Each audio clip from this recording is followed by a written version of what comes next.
Donc, les amis de la cité, les amis de la Abra City, mes frères du ghetto, mes femmes, c'est votre frère de sang, Salut le Sar, le roi de la jungle. Yabramba biga tempel ma yaranga. Je dis, je vais faire 2 lèvres parce qu'il faut que je parle en français. Parce que je veux m'adresser à la population de la Côte d'Ivoire. Et je pense que la Côte d'Ivoire est en train de rentrer. Je crois que dans cette année, c'est l'année de les élections présidentielles. Il doit faire des votes pour élire normalement leur président qui va gérer le pays les 5 ans à venir. J'attends beaucoup des gens qui crient, d'autres, chacun dit qu'il peut gérer le pays, chacun parle politiquement en fait pour avoir la majorité pour qu'on l'élit normalement à la tête du pays, la Côte d'Ivoire. Moi, je sais que si je parle comme ça, beaucoup de gens vont dire que non, Charlie le Sage, il faut s'occuper de ton pays et laisse notre pays tranquille. Je veux que ces gens-là prennent conscience que l'Afrique, c'est l'Afrique. Et tout ce qui est peau noire, en réalité, c'est le même sang qui coule dans nos veines, même si on ne parle pas de même langue, même si on ne vit pas dans le même pays. L'homme noir, leur grand-père, créateur même, est un noir. Donc nous sommes nés de même père et de même mère et de même sang qui coule dans nos veines. Nous ne parlons pas des mêmes langues, mais nous sommes des Noirs, nous sommes des Africains.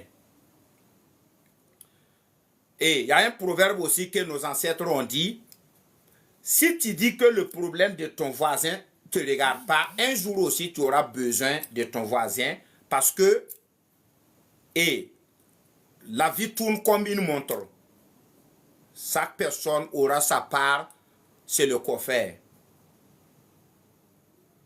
Donc, la Côte d'Ivoire, moi je connais bien la Côte d'Ivoire, surtout à Abidjan.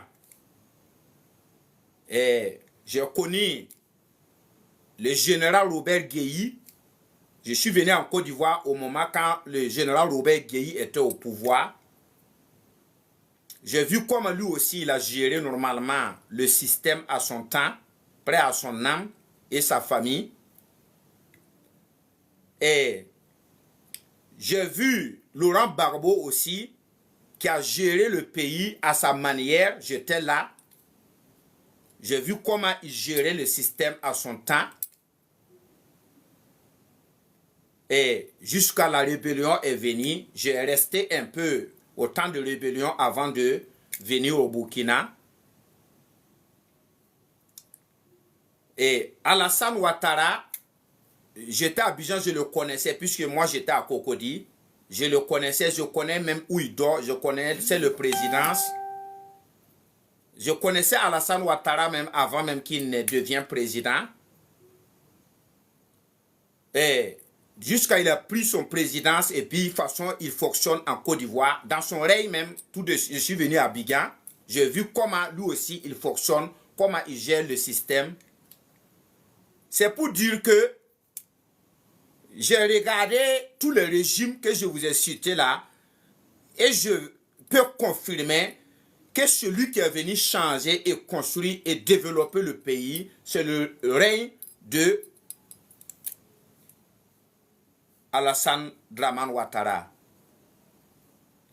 C'est vrai que si je dis ça, beaucoup vont dire que non, Gbagbo, quand il était au pouvoir, il y avait des rébellions, il y avait quoi, il n'a pas pu construire. Mais non, même le Burkina Faso, il a des problèmes aujourd'hui de djihadistes qui attaquent le pays partout. Mais le président, capitaine Ibrahim Traoré, président du Faso, il construit, même s'il ne peut pas faire ce qu'il peut faire comme s'il était libre. Il travaille, mais aussi il veut libérer le pays. Ça veut dire que c'est la volonté normalement de vouloir faire. Donc, jusqu'à la rébellion est venue, Et ils ont arrêté Laurent Gbagbo et avec Charles Blé Goudé. Et après, Soro Guillaume, lui aussi, il était allé en exil. Et le président, en fait, les a accueillis tous de venir parce que le pays, il doit réconcilier pour construire ensemble. Et aujourd'hui, je regrette en réalité quand je vois les Ivoiriens qui crient que c'est Laurent Gbagbo, ils veulent qu'il revienne au pouvoir. Laurent Gbagbo est devenu vieux, il est fatigué. C'est vrai que même si vous l'aimez, si vous voulez vraiment l'avancement de votre pays, si vous voulez que votre pays construise, même si Alassane Dramane Ouattara n'est pas au pouvoir, cherchez quelqu'un d'autre de sang-froid, un jeune compétent qui va prendre le relais normalement pour continuer le combat au lieu de retourner en arrière. C'est-à-dire l'Afrique, son problème, l'Afrique ne regarde pas l'économie d'un pays. L'Africain s'en fout de l'économie du pays. L'Africain, lui, il parle de ses propres intérêts. C'est-à-dire, il ne regarde pas les intérêts normalement du pays, il regarde les intérêts personnels. Pour moi, tous ceux qui crient que Laurent Gbagbo doit revenir au pouvoir, là, moi je pense que c'est affaire personnelle. Sinon, ce n'est pas pour l'avancement du pays. Gbagbo même ne peut pas bien marcher. Ce n'est pas un aveugle. En regardant Gbagbo là, quelqu'un qui ne peut pas marcher, l'homme lui-même là, son esprit, sa conscience fatigue. L'homme lui-même là, il y a un moment que l'homme réfléchit beaucoup. La vieillard a fait que la réflexion diminue. Maintenant, Gbagbo, il ne se sent pas bien. Il ne peut pas bien marcher. Vous voulez qu'il reprenne le pays par vengeance ou bien par développement. Quelqu'un qui a déjà monté, il a fait ses preuves. Il a descendu. Quelqu'un d'autre est monté. Je ne vois pas de problème encore.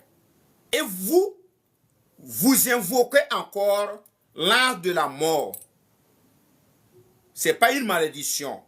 Ce qui a fait que j'ai pris la parole, parce qu'à tout moment, j'ai dit que Gbagbo ne peut plus gérer la Côte d'Ivoire. Je n'ai pas dit que Alassane Dramane Ouattara doit rester au pouvoir. Je ne suis pas Dieu, je ne peux pas choisir votre président. Mais en conscience et en âme, en tant que frère de sang africain, ivoirien voisin, parce que s'il y a des troubles là-bas, il y a nos partisans en Côte d'Ivoire, il y a des Burkinabés plein là-bas, comme il y a les Ivoiriens aussi au Burkina Faso. Nous sommes de même famille. Si la Côte d'Ivoire a des ennuis, et nos hommes qui sont là-bas, avec la population de la Côte d'Ivoire, les pauvres, les innocents, prennent les pots cassés comme au moment de la rébellion. C'est les mêmes personnes encore qui reviennent en bon samaritain en disant que c'est eux les sauveurs de la Côte d'Ivoire. Et vous, ce qui est passé hier, là, vous avez déjà oublié. Hier, tout près, vous criez. Quand Alassane est venu au pouvoir, vous avez crié que c'était lui vous voulez. Aujourd'hui, vous avez mangé et rassasié là. Vous avez déjà oublié ce qui est passé au moment de Laurent Gbagbo et de Dramane Alassane Ouattara. Ce qui est sûr, je n'ai pas dit que Alassane Ouattara est bon, mais Gbagbo aussi n'est pas sain. J'étais là-bas, je voyais comment Gbagbo gérait. Gbagbo gérait le pays comme un brigand. Il s'en fout. Il veut chasser les étrangers. Il veut prendre les biens des étrangers pour donner à la jeunesse. Pour insister à la jeunesse normalement de le suivre.